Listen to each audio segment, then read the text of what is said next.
ሰሞነኛው ውጊያ ባለም አቀፍ ሚዲያዎች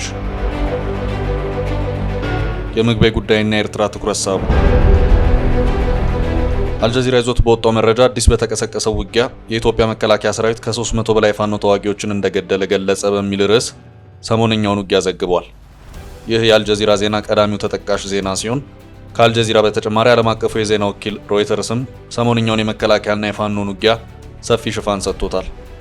በዚህ በአልጀዚራና በሮይተርስ ዘገባ ላይ ፋኖ ኃይሎችን በርካታ የመከላከያ ወታደሮችን እንደገደሉ ለአልጀዚራና ሮይተርስ እንደገለጹ በዘገባዎቻቸው ላይ ተመልክቷል።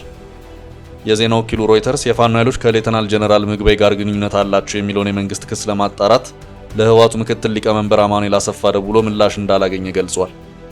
በሌላ በኩል የፋኖ ኃይሎች በርካታ ወታደሮችን ገለናል በሚለው ጉዳይ መረጃ ለማግኘት የመንግስት ኮሚኒኬሽን ኃላፊውን ዶክተር ለገሰ ቱሉን እንዲሁም የኢትዮጵያ መከላከያ ሰራዊት ቃል አቀባይ ጌትነት አዳንን ጠይቄ ምላሽ ለማግኘት በሞክርም ያደረኩት ሙከራ አልተሳካም ብሏል።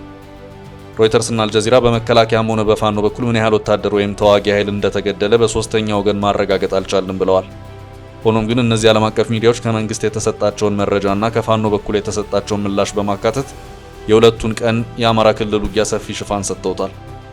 ዓለም አቀፉ የዜና ወኪል ሮይተርስ ቀደም ብዬ እንደነገርኳችሁ ይህን ለሁለት ቀናት የተካሄደውንና በአዲስ መልክ ያገረሸውን የአማራ ክልል ውጊያ ሰፊ ሽፋን ሰጥቶታል።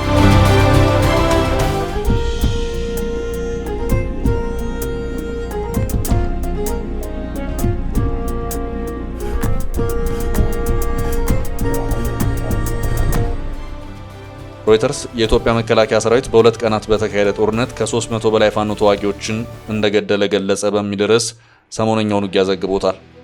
የኢትዮጵያ መከላከያ ሰራዊት ከ300 በላይ የሚሆኑ የፋኖ ኃይሎችን እንደገደለ ገለጸ የሚለው አልጀዚራ የኢትዮጵያ መከላከያ ሰራዊት አዲስ በተቀሰቀሰው ተኩስ በርካታ የፋኖ ኃይሎችን የገደለው በትግራይ ጦርነት ሰዓት አጋር የሆነውን የፋኖ ተዋጊ ቡድን ነው ሲልም ይገልጻል። በሰሜን ኢትዮጵያ በአማራ ክልል በአዲስ መልክ ባገረሸው ጦርነት የኢትዮጵያ መከላከያ ሰራዊት በርካታ የፋኖ ኃይሎችን እንደገደለ አርብ ምሽት ላይ ባወጣው መግለጫ ገልጿል የሚለው የአልጀዚራ ዘገባ መከላከያ አርብ ዕለት ባወጣው መግለጫ የፋኖ ኃይሎች በተለያዩ የአማራ ክልል ዞኖች ጥቃት በመክፈት በመከላከያ ሰራዊት ላይ ጥፋት ለማድረስ አስበው ነበር ይላል። አልጀዚራ በዘገባው የኢትዮጵያ መከላከያ ሰራዊትን መግለጫ ዋቢ በማድረግ የኢትዮጵያ መከላከያ ሰራዊት በመግለጫው 317 የፋኖ ተዋጊዎችን እንደገደለ ገልጿል። 125 የፋኖ ተዋጊዎች ደግሞ ጉዳት ደርሶባቸዋል ይላል የአልጀዚራ ዘገባ። አልጀዚራ በዘገባው ከፋኖ ኃይሎች ወገን የተሰጠውን ምላሽ አካቷል። አበበ ፋንታሁን የአማራ ፋኖ በወሎ ቤተ አማራ ቃል አቀባይ ነው። ይህ የአማራ ፋኖ በወሎ ቤተ አማራ ቃል አቀባይ ነኝ የሚለው የፋኖ ቃል አቀባይ ለአልጀዚራ የሰጠው ምላሽ የመከላከያን መግለጫ እንደሚቃረን አልጀዚራ ገልጿል። አበበ የተባለው ይህ የወሎ ቤተ አማራ ቃል አቀባይ ለሮይተርስ የዜና ወኪል የኢትዮጵያ መከላከያ ሰራዊት 30 ተዋጊዎችን እንኳን አልገደለም ሲል ምላሽ ሰጥቷል። ዮሐንስ ንጉሱ የተባለ በጎንደር የፋኖ ቃል አቀባይ በበኩሉ ለሮይተርስ የዜና ወኪል የፋኖ ኃይል 602 የመከላከያ ኃይሎችን እንደገደለ ገልጿል። 430 የቆሰለ እንዲሁም 98 ወታደር ከነጦር መሳሪያቸው የተማረከ ወታደር አለ ሲል ለሮይተርስ የዜና ወኪል ጨምሮ አስረድቷል። ሮይተርስ ይህ አሃዝ በሶስተኛ ወገን ሊረጋገጥ አልቻለም ካለ በኋላ ከኢትዮጵያ መከላከያ ሰራዊት የህዝብ ግንኙነት ወይም ቃል አቀባይ በኩል ምላሽ ለማግኘት ያደረኩት ሙከራ አልተሳካም ብሏል። ሮይተርስ ይህን ዜና ለማረጋገጥ ለመንግስት ኮሚኒኬሽን ቢሮ እንዲሁም ለኢትዮጵያ መከላከያ ሰራዊት ቃል አቀባይ ቢያሳውቅም ፈጣን ምላሽ ማግኘት እንዳልቻለ በዘገባው ያስረዳል። አልጀዚራና ሮይተርስ ፋኖና የኢትዮጵያ መከላከያ ሰራዊት የቀድሞ የትግራይ ጦርነት አጋሮች በማለት ገልጿቸዋል። አልጀዚራ በሰራው ዜና ላይ ፋኖ ለ2 ዓመት ያህል የኢትዮጵያ መከላከያ ሰራዊትና የኤርትራ መከላከያ ሰራዊት ከህወሓት ጋር ወይም ከቲፒኤልኤፍ ጋር ባደረጉት ጦርነት አጋር በመሆን የትግራይ ክልልን በጋራ ተቆጣጥረው ነበር ብሏል። ኤርትራና ኢትዮጵያ በ2022 የህዳር ወር የፕሪቶሪያ የሰላም ስምምነት ምክንያት ተለያይተዋል ያለው አልጀዚራ በፋኖና በመከላከያ ሰራዊቱ መካከል ውጊያ የተጀመረው በ2023 ሐምሌ ወር ላይ ነው ብሏል። ፋኖ ከመከላከያው ጋር የሚዋጋው በ2022 የሰላም ስምምነት አማራዎች ተክደናል የሚል ስሜት ስላላቸው ነው ይላል። አልጀዚራና ሮይተርስ ይዘውት በወጡት መረጃ በ2022 ኤርትራና ኢትዮጵያ በፕሪቶሪያ ስምምነት ምክንያት ተጣሉ ብለዋል። በ2023 ሐምሌ ወር ላይ ደግሞ መከላከያና ፋኖ መዋጋት ጀመሩ የሚለው ሮይተርስ በ2024 ደግሞ ህወሓት ለሁለት ቡድን ተከፍሏል ብሏል። የህወሓት ኃይሎች የደብረ ጽዮንና የጌታቸው ረዳ ቡድን በሚል ለሁለት ተከፍሏል የሚለው ሮይተርስ ሁለቱ ኃይሎች የተከፋፈሉት ህወሓትን በበላይነት ለመቆጣጠር ነው ብሏል።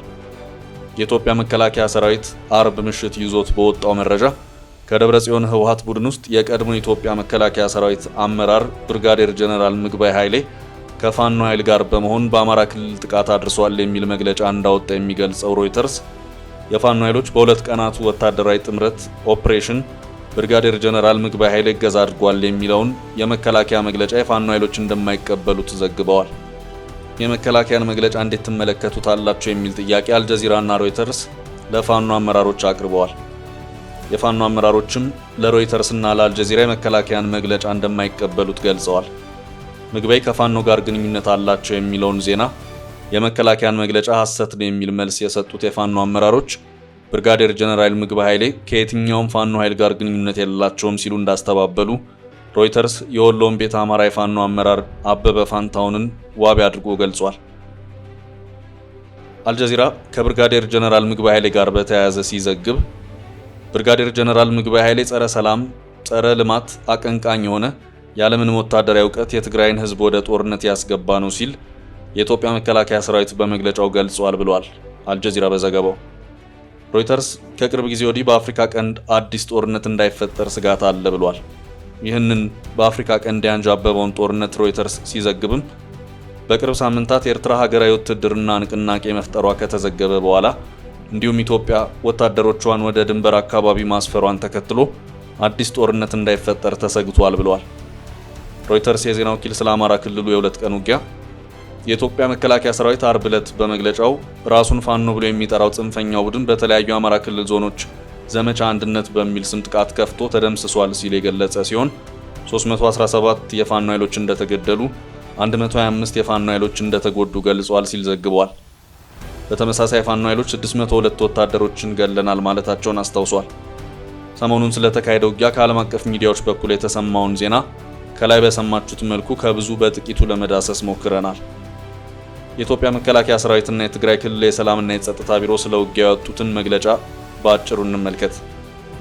የኢትዮጵያ መከላከያ ሰራዊት አርብ ዕለት ባወጣው መግለጫ ስለ ብርጋዴር ጀነራል ምግባይ ኃይሌ እንዲህ ብሏል። ብርጋዴር ጀነራል ምግባይ ውጊያ ከብዶት የሸሸውን ወጣት ለምን ሸሸህ በሚል ሰበብ በጅምላ የመረሸን ልምድ ያለውና ያለ እውቀት የትግራይን ወጣቶች ደም ሲመጥ የቆየ መሆኑ ሳያንሰው አሁን ላይም የጽንፈኛው መሪዎች ነን ባዮች አማካይነት የሰላም ፈላጊውን የአማራን ወጣት ህይወት ለመቅጠፍ እንቅስቃሴ የጀመረ መሆኑ ታውቋል ብሏል። የመከላከያ ሰራዊት ባወጣው መረጃ የመከላከያ ሰራዊት በመግለጫው ሲቀጥልም ባለፈው ጊዜ በነበረው የሰሜኑ ጦርነት በመቶ ሺህ የሚቆጠር የትግራይ ወጣትን እየረሸነ እያስረሸነ የፈጀ የጥቁር ታሪክ ጸሐፊነቱ ሳያንስ አሁን ላይም መሰል ድርጊት ለመፈጸም እየተንቀሳቀሰ ነው ሲል በብርጋዴር ጀነራል ምግባይ ላይ ክስ አቅርቧል።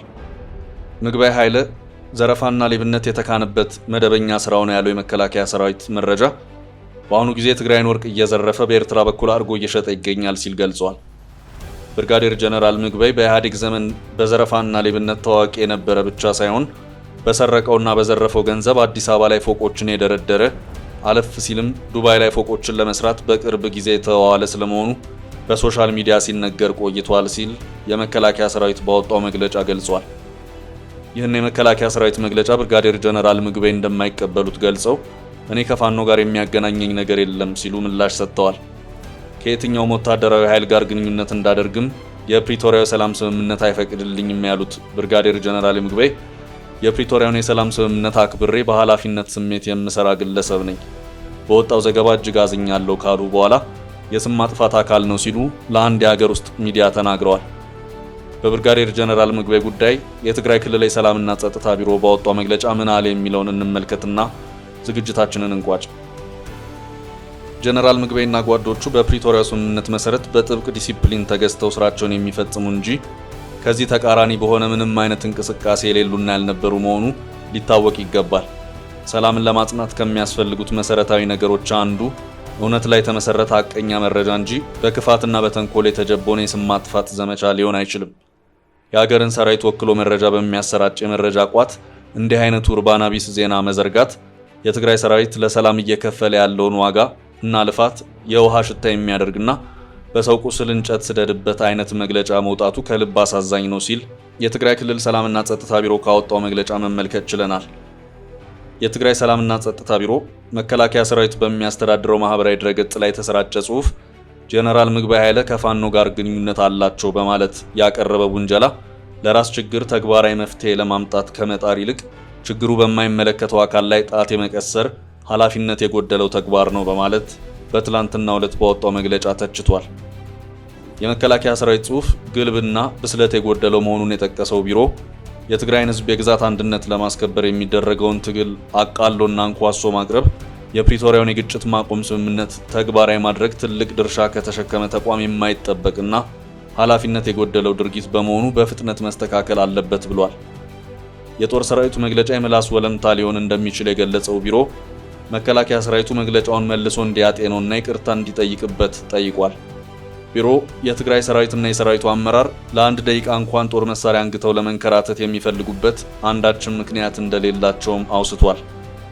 ለዚህ ለትግራይ ክልል ሰላምና ጸጥታ ቢሮ መግለጫ እስካሁን ድረስ ከፌዴራል መንግስት በኩል መልስ አልተሰጠም።